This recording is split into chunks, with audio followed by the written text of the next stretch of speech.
Hey YouTube, this is Crazy Guy in a Mask, or the Killer 79. Well, I'm gonna have an airsoft review over the Walther P99. Okay, let's get down to the basics. Slide release, cock back, single fire, all around decent gun.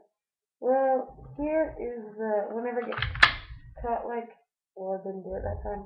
Whenever it gets caught, you pull that, and it comes out. Okay, this gun is good in Wars because it shoots pretty hard. I don't know what the FPS is, but I just got it. It's about $30 at Academy. I'll get it because it's a really nice gun. I've used it in a lot of wars, and I've pretty much owned everybody. Okay, it has a pretty cool sight. It's a V sight, and it has a little red dot right here. I can't show you guys. I'll try to. Yeah, you can't see it. Okay.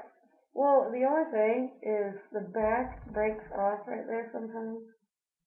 But it doesn't really matter. That's just a covering for it. And to take it apart, there's this little button right here, right there. And you press that in with a screwdriver, and the whole gun falls apart. I've done it before, but I had trouble putting this thing back apart, so I don't recommend it.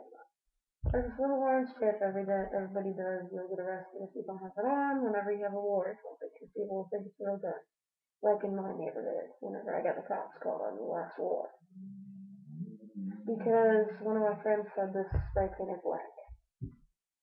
And I'll get some more gun videos up, and they'll be cool like this one. Okay, comment and subscribe. Thanks. Bye.